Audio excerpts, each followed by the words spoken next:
It's 6 o'clock. Good morning, everyone. Welcome to our Changshimun prayer vigil. To formally start our program, let us first offer one full bow to our two parents.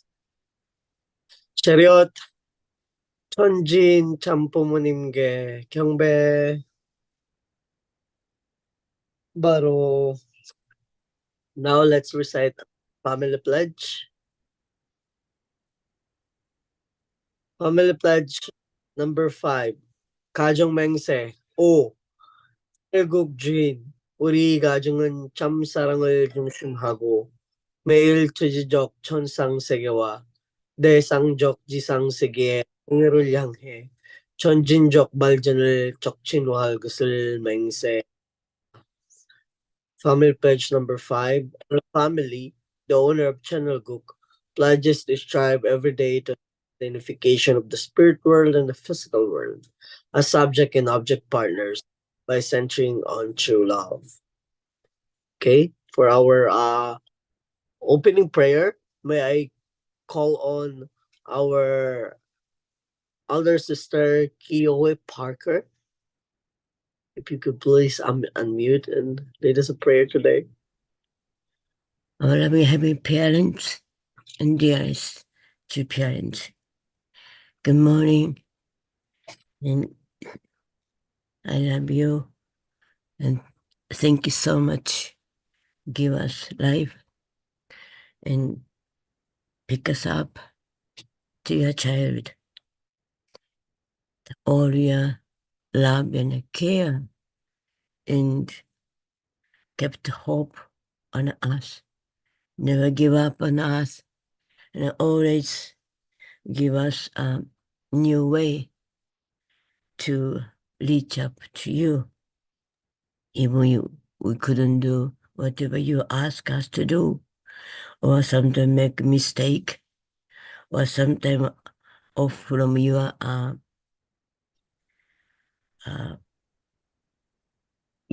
original idea for each one of us, but you always make a new way to come back to you, to come back to your heart.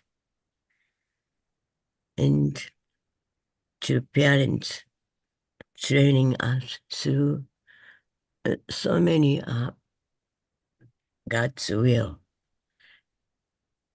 We had a lot of up and down, with suffering too.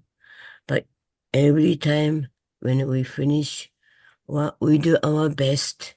Even we couldn't accomplish, but we do our best. You are always give us new blessing and hope to give us power.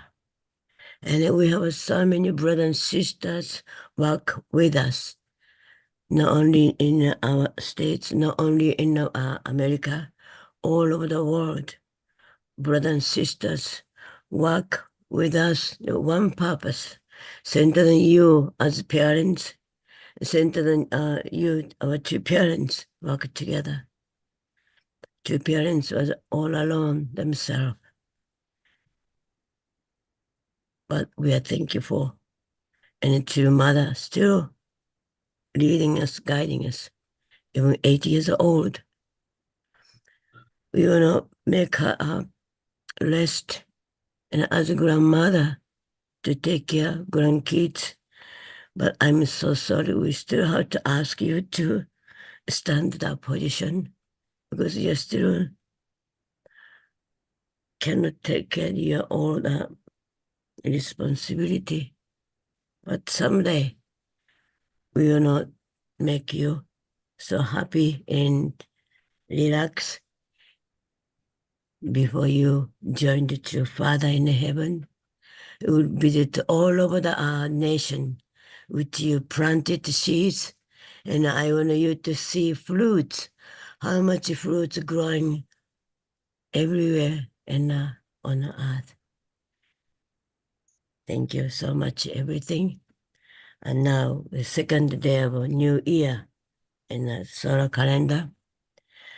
Everybody have a new resolution, new determination, new goal to reach your goal uh, unified North and South Korea.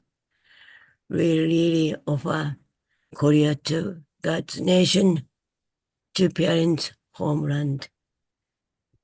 This year, 2024, is a preparation year, final preparation year. Each one of us do our best. We made a goal and working toward already second day.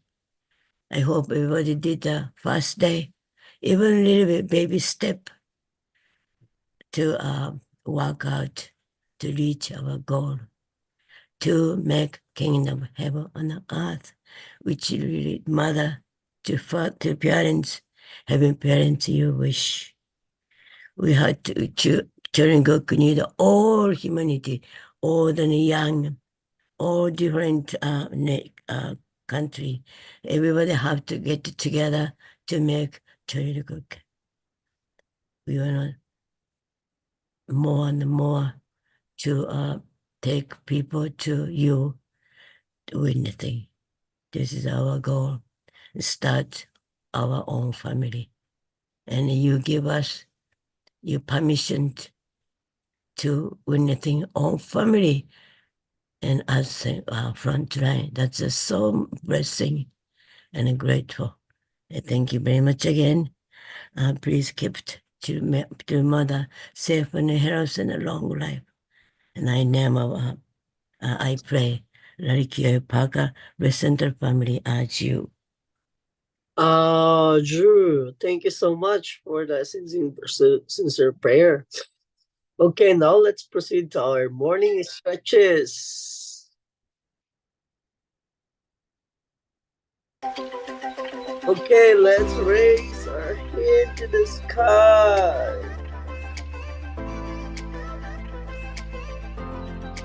And let's move to the right side.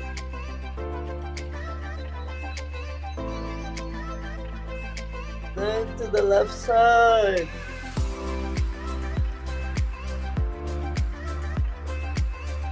Moving forward.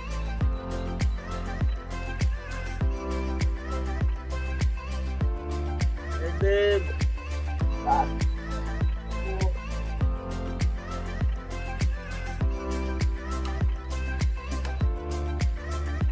Okay, let's have a head rotation. Let's rotate our head slowly.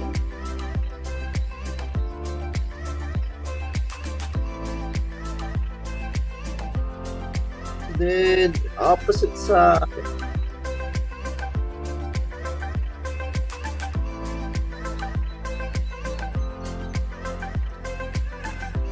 Great.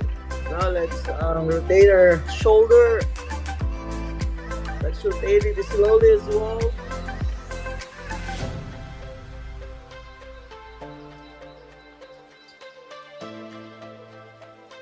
Then opposite side.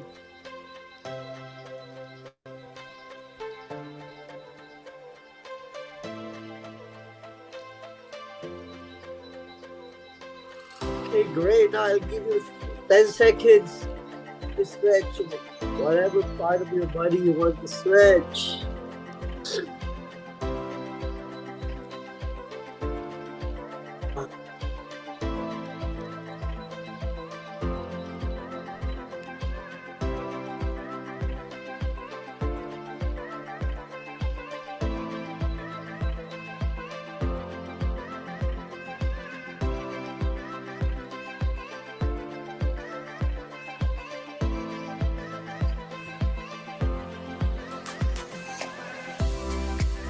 Great. Now let's finalize our morning stretches. Thank you so much. I hope our bodies are ready to receive God's words today. Okay.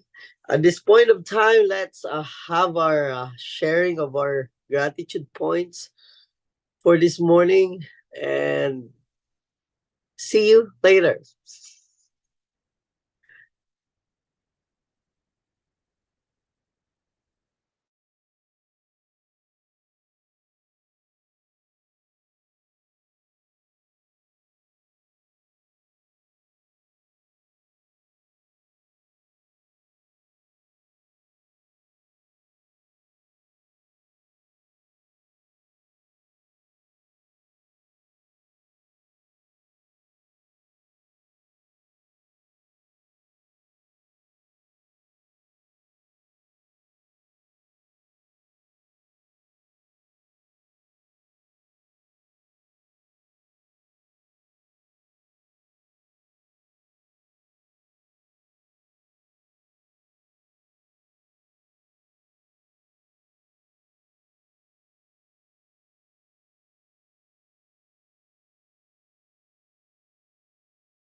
Okay, welcome back, brothers and sisters. I hope you all had a good sharing with your breakout team. But this morning, let's have at least share, one person to share uh, his gratitude point. Today, may I call on Mr. and Mrs. Dr. Thomas Ward.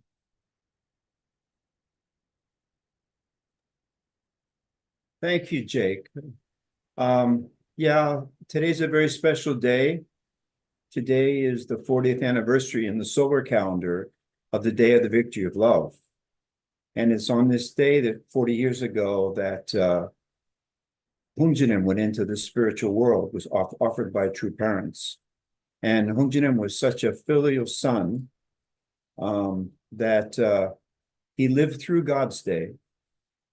So he didn't want to disturb God's day, and only then did he transition. And my wife and I, we live in Hyde Park, New York. This is where that tragic accident happened. And the St. Francis Hospital, which is not far from here, is where true parents offered Hungjinim. And offered Hungjinim, made a huge sacrifice, basically offered him for unification on every single level, all the way up to the unification between the physical and spiritual world, because Father wanted to make that offering a big offering for everyone and for everything. And this is a special time if we think about true parents' heart, because at this 1984, Father was facing Danbury, and then on top of that, he lost his precious son, Hungjinim.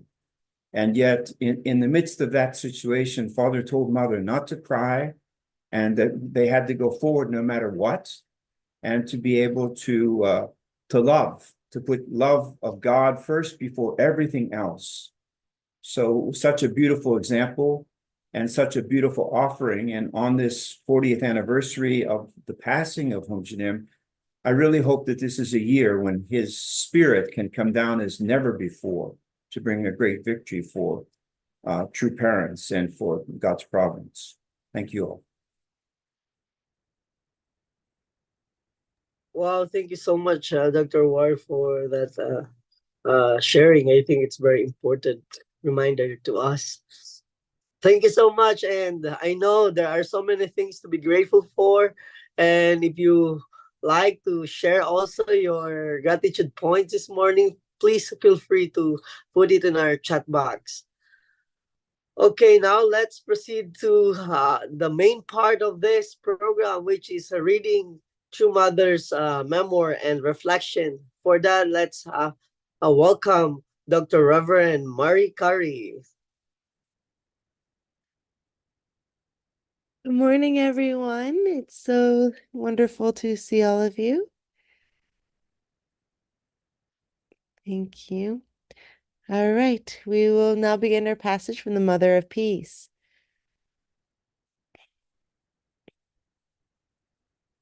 July 20th, 1984 is a day I wish I could erase from history. On that day, my husband left our home and was incarcerated in Danbury Prison. As we departed at 10 that evening, he gave words of hope and encouragement to our members who had gathered at Belvedere. With several members, we drove to the prison. I was resolved not to reveal my emotions. Father Moon had asked the members to dispel their anger and sadness. "Do not cry for me," he told them. "Pray for America." A feeling of deep darkness descended as we watched Father Moon enter the prison. We stood for a long time at the entrance, as if my husband might just turn around and come back out. With a deep sigh, I consoled everyone, and we turned and walked away. My husband was embarking upon an unfair prison term in a foreign land, and I knew that I had to forgive the people who had put them there. It was our opportunity to practice our movement's most fundamental tenet: love your enemies and live for their sake.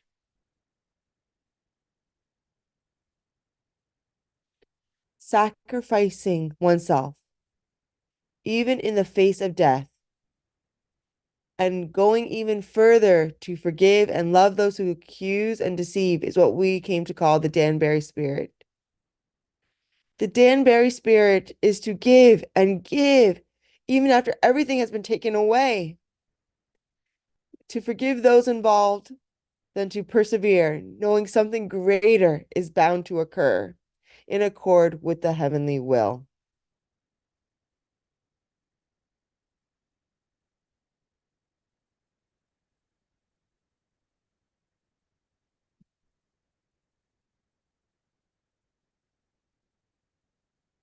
Thank you, Dr. Ward. Thank you, True Mother, for your words. Thank you, team. And thank you, Dr. Ward, for your sharing, because it adds your sharing added the extra depth to what we read today. It's a way to help us digest the heaviness of this passage, and to really focus on the light of this passage and help us digest the heaviness of God's heart and the heart-wrenching experience of our true parents and of our members. I would just like to share my screen to show a couple of pictures. Let's see. Can you see these pictures? Okay, let me see. Oh, all right. Oh, there we go. Can you see this picture? So these are some pictures I found during the time of Danbury. This was the court case that we referenced in the beginning of my 8-day cycle. And here, I believe, is one of the pictures of Father leaving, trying to keep a brave face on his way. And this is a picture of him in prison. And this is a picture I know they're not talking to each other in this picture, but this is kind of emblematic of some of the things that in East Garden they shared, that your mother would always eagerly await, your father's phone call, with such anticipation and trying to keep a brave face on for the members. And I'm sorry, I don't have the breadth of insights, like from okay, hold on. With all of these pictures as I would like, because I wasn't there and it was very hard to get those pictures and to find that. But I just wanted to highlight a comment, and I apologize, Uncle Ken, for not asking you first, but you made a comment at the public chat yesterday of how difficult it was to photograph that last day in East Garden. Most especially taking a photo of True family up in True parents' room. And how heartbreaking you had to do that, Uncle Ken, and just being able to capture those moments for the sake of history and so that we can learn from our past and hold on to the hope. I really am grateful to you and our photographers, the unseen people who help us capture the heart of our true parents and of God. And then also you were there and you highlighted how amazing the clergy were that supported True Father at the different rallies, especially in New York and Washington, D.C., including some of Reverend Martin Luther King's associates, and how much True Father was hoping for a new beginning, especially with the clergy creating the Washington Times, with the clergy and creating the Washington Times. And just in case anyone didn't see that, I wanted to share that because I felt that that was really appropriate to recognize and to honor this time period to help us feel the heart and how strong our true parents were and our members were surrounding that time.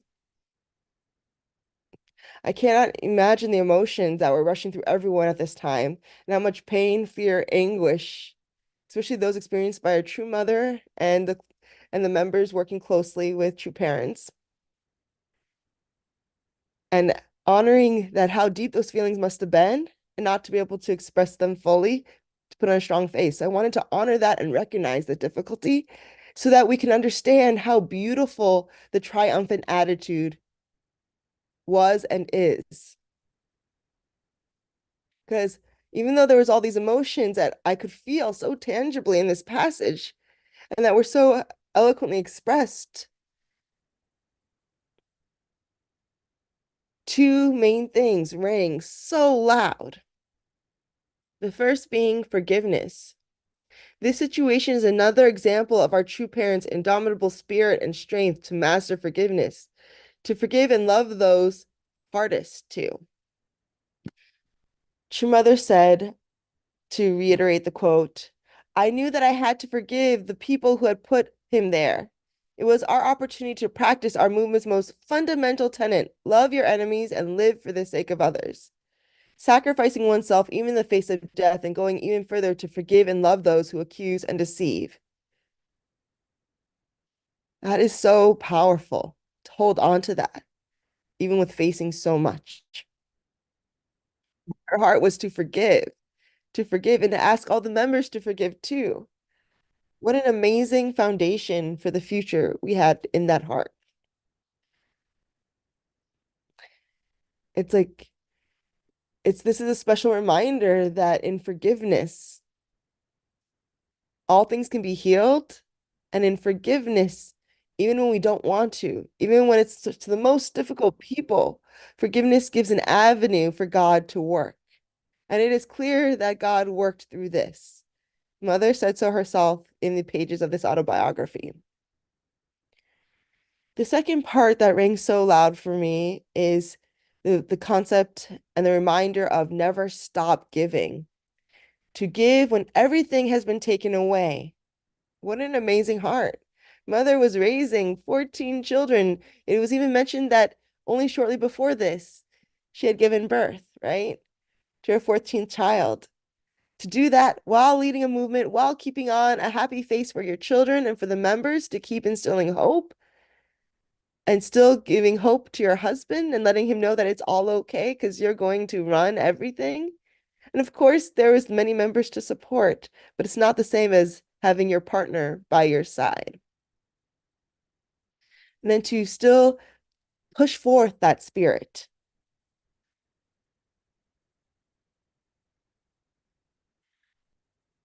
And to know that God's going to work. You don't know how, but you know it, and trusting in that.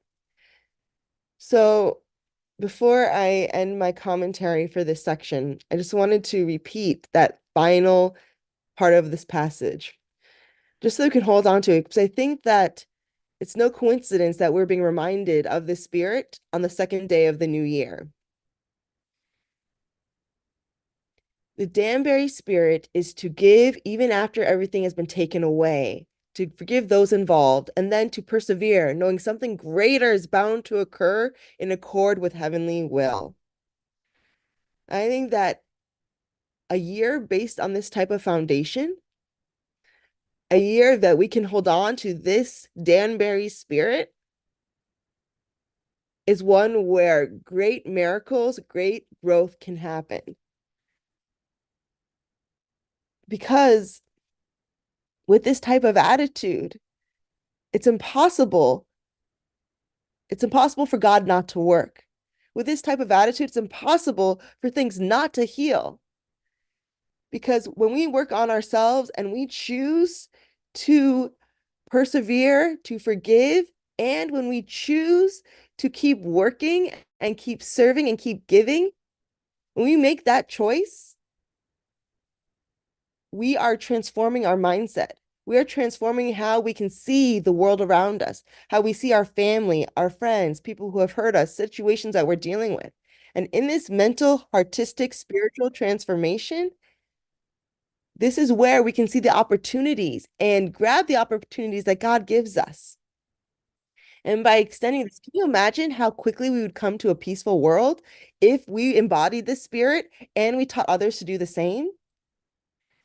You know, dissonance, fighting comes from misunderstanding, resentment, pain, comes with not forgiving, comes with all these other things that this one little paragraph, this one little sentence is giving us the key to unlock. Because when we live in that state and we share that with others, that's when we have this ripple effect of creating a peaceful family, a peaceful community, and ideally a peaceful world. And I know it's simple, and I know that it's easier said than done, but those are the first steps, is starting with that. And I feel like this is a great way for us to start our first steps. So I know this is unconventional, and it's not something that is always done during morning devotions, but one thing that I would encourage everyone to reflect upon, is as we embark on this new year, think about how can I embody the Danbury spirit of continuously giving and forgiving no matter what? And what does that tangibly look like for me? Right? Because the words, true parents' words are amazing, but if we're not acting upon them, right? If we're not figuring out how to incorporate it in our daily lives, it's not that they're meaningless, but they just don't have the same impact. So I wanted to leave this morning with the reflection, because for me, there's not much more I can say. Like, True Mother was very clear. There's no greater thing that we can learn from this section or reflect on this section. My opinion, and I'm sorry, I don't mean to be too strong about that, is the 2 points, right? The 2 points in the Danbury spirit of forgiving and continuing to give. Mother said it plain and simple, so I don't want to elaborate too much more on that. So it's, for me, it's like, okay, now what do we do with that? So this is something that I want to reflect on too, is how can I embody the spirit and what action steps can I do to get there? Thank you so much, everyone. God bless you all, and I hope you have a fantastic Tuesday. Wow, thank you so much, the Reverend Mary Curry, for your powerful and inspiring reflection. I know there are so many things that we get from that. So now let's have our breakout to share our reflections from the reading and uh, the reflection of Reverend Mary Curry. See you later.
Okay.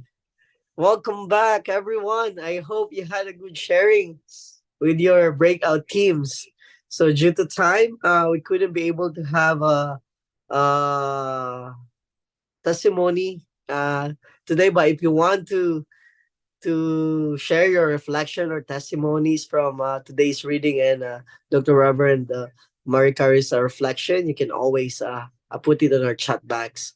Okay, now let's conclude this program and proceed to our Chongshimon prayer and announcement. For that, let's welcome our Assistant Pastor Atsuchi Takino.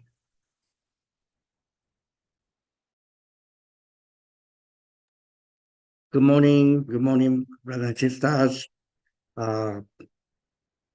Please join me in prayers.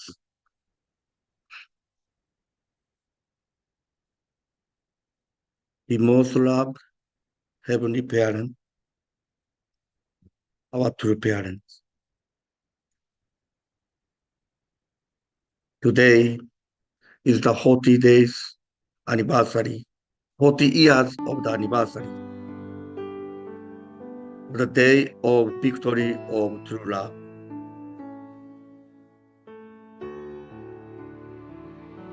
When I read True Mother's memoir, and they show us the life of true man and true woman, God-centered life. Before we met true parents, before we met a true divine principle, we are all struggling about our life.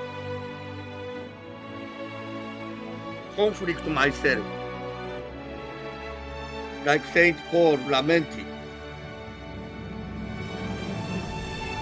Oh, I delight in the law of God, in my inmost self. But I see in my members another law at the war, with the law of my mind and making me captive to the law of sin, which dwells in my members. Wretched man that I am. We all understand such a feeling.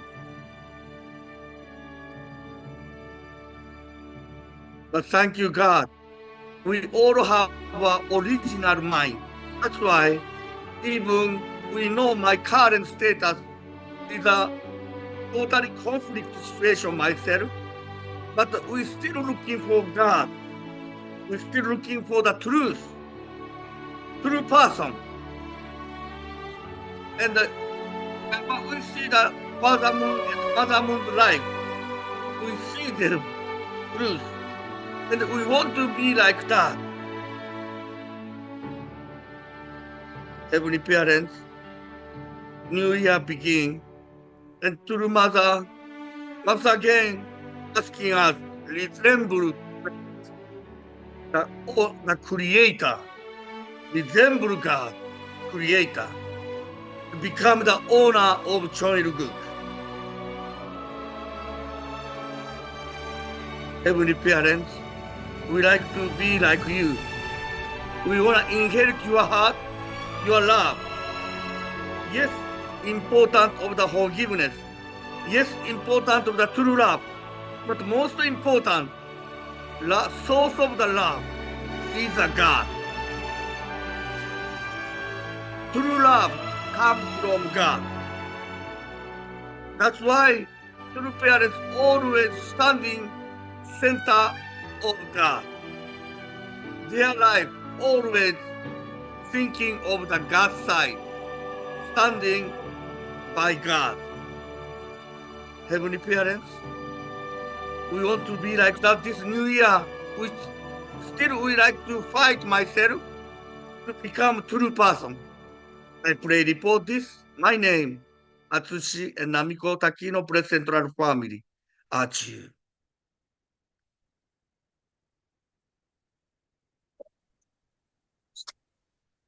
Good morning, Heavenly Father. Good sa morning, sinusunod po mo ni parents and true parents. This morning, thank you so much.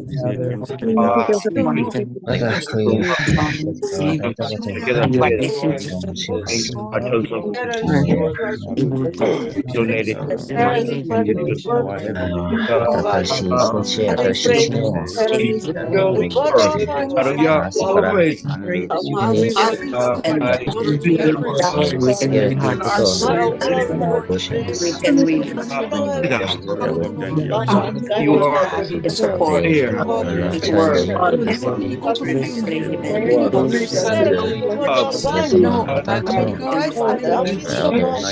life You are will allow sisters my with us. my Pray that we can job. hear your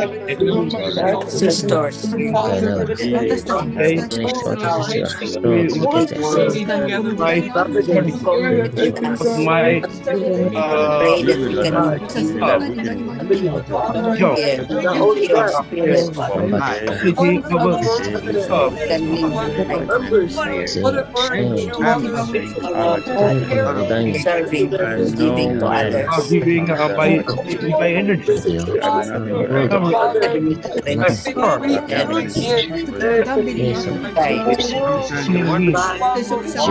tribal guide all that mind Because I could for our family future. or giving So we or giving. You are really need enter to the and kingdom. energy. Pray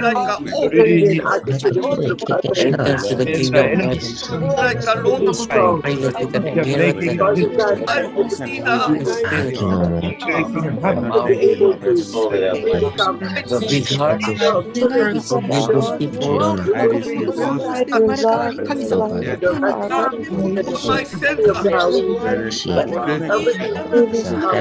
for this praying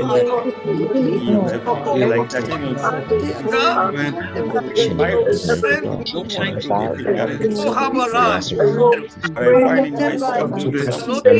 creating the love. some big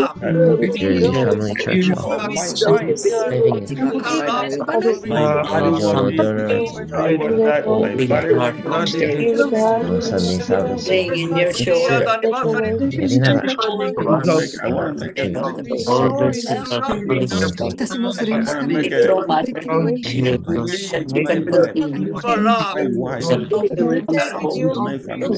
can continue Love, with this hope so much be able to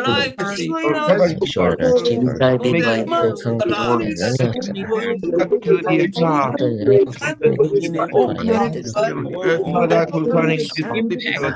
Destiny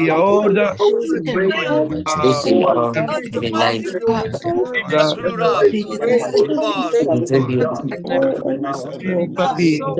contribute your kingdom. love, think of others, unconditional love.